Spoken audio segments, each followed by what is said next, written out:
Reflections from Christmas 2022. Christmas can be a sad time too. The longer one lives, the more you realise just how many friends you lose around Christmas time. One of our first losses was our very first shy horse, Ebony. He retired from Young & Co.'s brewery in 1988 and came back to live with us in Lincolnshire. He helped us at the opening of the Northcote Heavy Horse Centre. In fact, he was a star during those first few years. You see, he had already been a television personality during his time at Young's Brewery. Blue Peter, the famous BBC television programme for children, had him in their studio on more than one occasion. He was also a favourite of Her Majesty Queen Elizabeth, the Queen Mother, and he took part in her huge celebration on Horse Guards Parade. He was also the principal character in a children's picture storybook produced by the famous publishers A&A Black. The book was called Shy Horse. Now, back here in Lincolnshire, he'd experienced the most amazing years in 1990 and 1991. 1990 saw him in Boston with the Bateman's Brewery Dray, helping to raise funds for a charity supported by George Bateman and his wife Pat. He also helped make a publicity film for the brewery. 1991 saw him at the Lincolnshire show in July, taking part in a centre ring pageant, again with that famous Bateman's Brewery Dray. In the autumn of that year, he was filming for 2 days with film star Jeremy Irons in Weybourne and Walsingham in Norfolk. Now we come to the sad bit. In December 1991, just before Christmas, Ebony was taken very ill with a twisted gut. This is where the large intestine becomes literally twisted, forming a kink. It's normally fatal and very painful, but if caught soon enough, it can be operated on. 1991 was during the good times at the Northcote Heavy Horse Centre, and we had large numbers of visitors, generating a reasonable income. Also, Ebony was one of the only horses we have ever been able to afford to insure.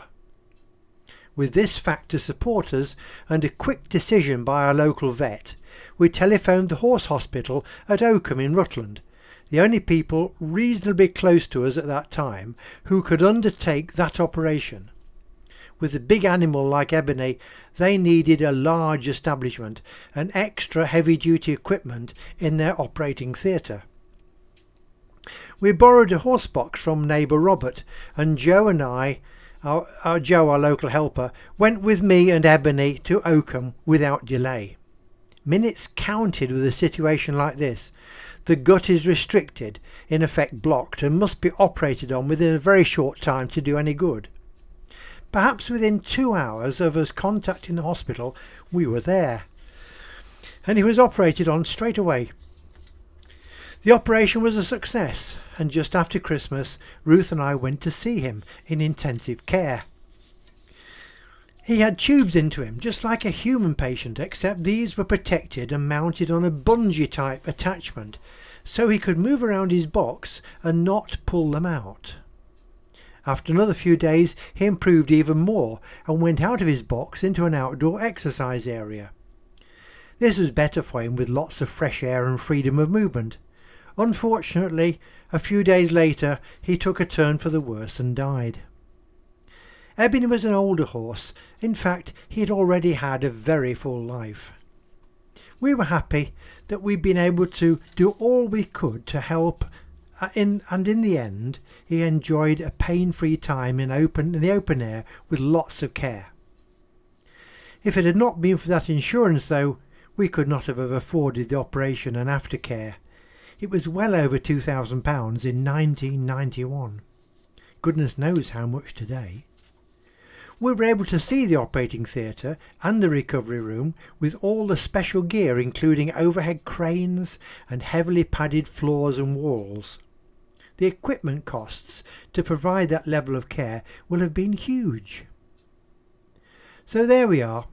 When we first found Ebony and I took that photograph that you see at the end of the story, we had no idea how much that one horse was about to change our lives. If you'd like to look at the whole of Ebony's life story, it's published as a Crackerbooks picture storybook with dozens of coloured photographs and just a few words. The download is here, and we'll put the download on the bottom of our page just below the video as well. Now then, by way of a little advert, if you like what you see that we produce on YouTube, can you give us a like? It helps a lot. The YouTube people know if you like what we're doing, and if you'd like to subscribe, then the YouTube people will let you know just as soon as we produce something different. And then, by way of a proper advert from us, all Crackerbooks publications are available as free downloads. We have a new website, second one this year. I hope this one's more successful. This is by a web host called Jimdo this time. It's easy to use and we like it, but it depends on the browser you use. It works well on Chrome and Firefox, but I've been trying it on Edge just this last few days, and it does work on there as well. So you might have to copy and paste some of the links, but if you do that, you can download anything that we produce on any particular device you choose. Hours of entertainment there, and have a look, and we hope you enjoy it. Thank you for joining us this time.